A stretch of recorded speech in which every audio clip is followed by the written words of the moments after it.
வணக்கம் பாலமன்.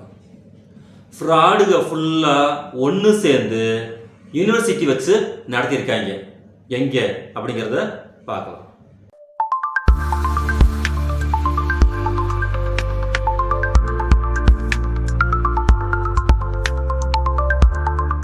இந்த BJP RSS அப்படின்னு சொன்னா,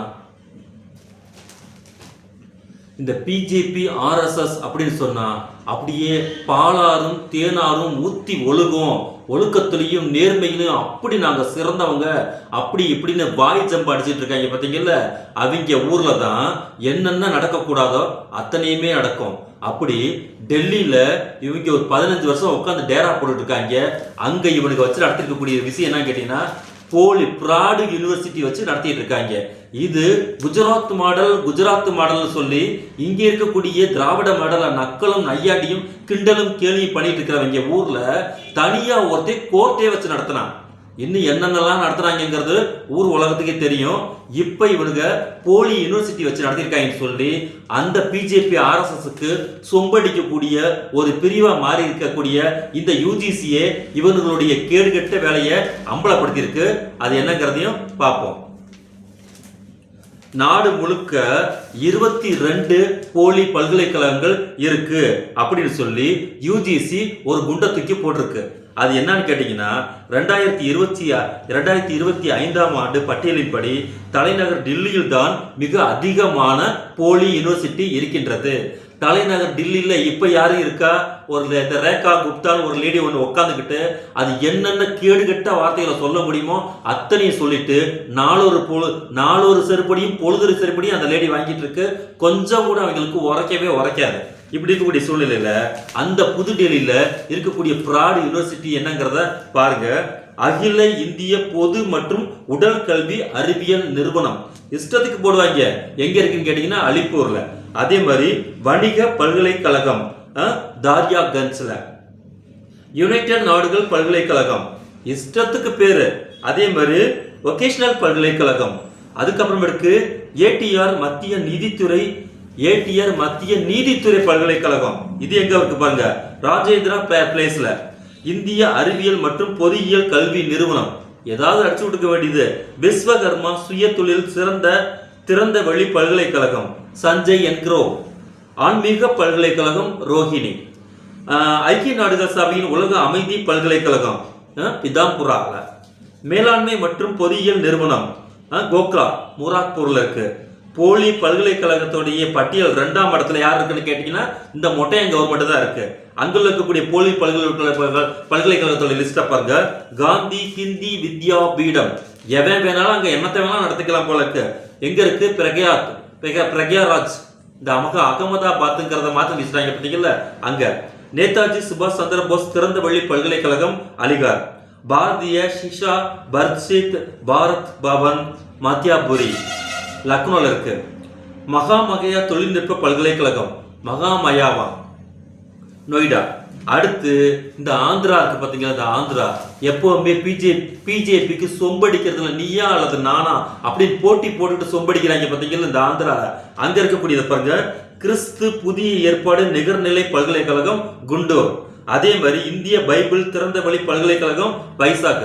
என்னையா நீ வரல இங்க பிஜேபிக்கு ஆர்எஸ்எஸ் சொம்படிக்கிறான்னு சொல்லிட்டு அங்க இருக்கக்கூடிய பல்கலைக்கழகங்கள் கிறிஸ்து பேரா இருக்குன்னு கேட்டா, அங்க இருக்கக்கூடிய கவர்மெண்ட்ல இருக்கிறவங்களுக்கு கண்ணு தெரியாமலா உட்கார்ந்து இருக்கிறாங்க. அங்க கல்வி பட்டியல் உயர்கல்வி பட்டியல்ங்கிறது குறைந்தபட்ச அறிவுங்கிறது ஒண்ணு இருக்கு இல்லைங்கிறத ஒரு காமன் சென்ஸ் இல்லாத மந்திரி சபை தான் அங்க இருக்கா அப்படின்னு கேட்பாங்களா? கேட்க மாட்டாங்களா? அது கிறிஸ்துவா இருந்தா என்ன, முஸ்லீமா இருந்தா என்ன, நீ பிராடுன்னு சொல்லி உலகத்துக்கு அறிவிச்சிருக்கிறது இந்த யூஜிசி. அப்போ இத கண்ட்ரோலிங் பவர் இவங்கள்ட்ட இல்லைன்னா இதுல யார் பெருசு? அந்த கவர்மெண்ட் பெருசா இல்ல அந்த யூனிவர்சிட்டியை நடத்தக்கூடிய அந்த தாளர் பெருசா, அந்த பிரின்சிபல் பெருசாங்கிறது கேள்விக்கே வருமா அல்லது வராதா? கேரளால பன்னாட்டு இஸ்லாமிய தீர்க்க தரிசன மருத்துவ பல்கலைக்கழகம் கோழிக்கோடுல இருக்கு.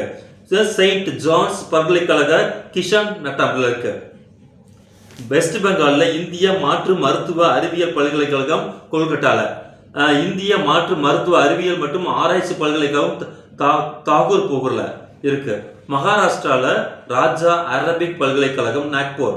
புதுச்சேரியில ஸ்ரீ போதிய அகாடமி உயர்கல்வி நிலையம் திலாஸ்பேட் வழுதாவூர் சாலையில இருக்கு. மேற்கண்ட பட்டியலில் இருக்கக்கூடிய அத்தனை கல்வி நிறுவனங்களும் பல்கலைக்கழகங்கள் எந்த அங்கீகாரமும் பெறல. 1956ஆம் ஆண்டு யுஜிசி சட்டத்தின்படி பிரிவு 2Fல அல்லது 3 கீழே அறிவிக்கப்படவில்லை. எனவே இது போன்ற மோசடியான கல்வி நிறுவனங்களை சேரும் முன்பு பல்கலைக்கழக மானிய குழுவின் அதிகாரப்பூர்வ வலைதளத்தை பார்க்குமாறு யுஜிசி கேட்டுக்குதுன்னா, நல்லா நம்மளும் 4 கேள்வியை கேட்டு போடுவோம் தான் சொல்ல வரேன். இப்போ இந்த யுஜிசி பக்குவமா செல்லமா இவங்க கண்ணத்துல தட்டுதான்னு நான் கேட்கிறேன். மாணவர்கள் இவனுங்க இந்த யூனிவர்சிட்டி வச்சு நடத்தக்கூடிய அயோக்கிய பயல்களுடைய அவங்களுடைய அண்ட சராசரி தெரிஞ்சுக்கிட்டு போய் தான் அங்க வந்துட்டு அப்ளிகேஷன் போட முடியுமா? ஒரு ரோட்டுக்கரையில கஞ்சா வித்தான், அதை வித்தான், இதை வித்தான், பிடிச்சி உள்ள போட்டு சாராயம் வித்தான், ஒரு அல்லு சிலத்தனை பண்ணா, திருடா, செயினை பறிச்சான், அப்படி இப்படின்னு சொல்லிட்டு ஊருப்பட்ட கேஸ போடுறீங்க. இவன் என்னடானா ஒட்டு மொத்தமா பெரிய போர்டை வச்சு பெரிய அளவுக்கு வந்துட்டு சீட்டிங் பெறுவேன், நான் வந்து உயர்கல்வி வச்சு நடத்துறேன்னு சொல்லிட்டு இவ்வளவு பெரிய யூனிவர்சிட்டியே வச்சு நடத்திட்டு இருக்காங்கன்னா இவனை கேள்வி கேட்கக்கூடிய அத்தாரிட்டி யாருக்குமே கிடையாதா? அது கேரளா கவர்மெண்டா இருந்தாலும் சரி, வெஸ்ட் பெங்கால் இருந்தாலும் சரி, இந்த டெல்லி பிஜேபி RSS ரெட்டை இன்ஜினா இருந்தாலும் சரி, தமிழ்நாடு இதுல இருக்கா? இதுதான் முக்கியமான விஷயம். எதுக்கு எடுத்தாலும் குஜராத் மாடல் சொல்லிட்டு இருக்காங்களே, குஜராத் மாடலுக்குள்ள எவ்வளவு ஒழுசத்தனமோ, எவ்வளவு அயோக்கியத்தனமோ, எவ்வளவு கேடுகட்டத்தனமோ இருக்குங்கிறதுக்கான உதாரணத்தை அந்த பிஜேபிக்கு சொம்படிக்கக்கூடிய இந்த யுஜிசியை போட்டு கிழிச்சு தோரணம் கட்டி தொங்க விட்டுருக்கே, அதுல தமிழ்நாட்டில் ஒரு பல்கலைக்கழகம் இங்கே பிராடுத்தனமாக இயங்கி கொண்டிருக்கின்றது அப்படின்னு சொல்ல முடிஞ்சிருக்கா? காரணம், இங்கே உயர்கல்வி என்பது மக்களுடைய குழந்தைகளுடைய எதிர்கால வாழ்க்கையோட சம்பந்தப்பட்டதுங்கிறதுல மிகுந்த கண்காணிப்போடு மிகுந்த விழிப்புணர்வோடு இருக்கக்கூடிய மாநிலம். அதனால தான் இங்க இருக்கக்கூடிய கல்வி முறைங்கிறது, இங்க இருக்கக்கூடிய இந்தியா என்ன உலகத்துக்கே அறிவுரை சொல்லக்கூடிய அளவுக்கு, புத்தியை பகிரக்கூடிய அளவிற்கு இவன் ஆற்றலோட வர்றான். ஆனா மற்ற மாநிலத்தில் இருக்கக்கூடிய கல்வி முறையோட கேடுகட்டத்தனம் என்னங்கிறத இந்த கல்வி அமைச்சர் ஒரு நாள் வந்துகிட்டு போய் சொன்னா பாருங்க, ராமாயணம் மகாபாரதம் வானத்துல வந்துகிட்டு அனுமார் பறந்தாரு, அங்க பெங்களூர்ல கல்வி ஒன்று எழுதி வச்சுதான் பாருங்க, அறுவை சிகிச்சையை பண்ணினார், இந்தியா உலகத்திலேயே அறுவை சிகிச்சைக்கு முன்னோடி சொல்லி அறிவியல் மாநாட்டில் போய் நம்ம 56 பேசுறதெல்லாம் நம்ம எல்லாத்துக்கும் தெரிஞ்ச விஷயம் தான். அப்போ இவங்க அந்த கல்வியை எவ்வளவு கேடு என்ன சொல்லி கேலியும் கிண்டலும் பண்ணக்கூடிய வேலையை செஞ்சுட்டு இருக்காங்க. ஆனா நல்லா தெரிஞ்சுக்கங்க, இந்த 3% குரூப் இருக்காங்க பார்த்தீங்களா, இந்த நூலாண்டி குரூப் எல்லாமே ரொம்ப கருத்தா படிப்பாங்க.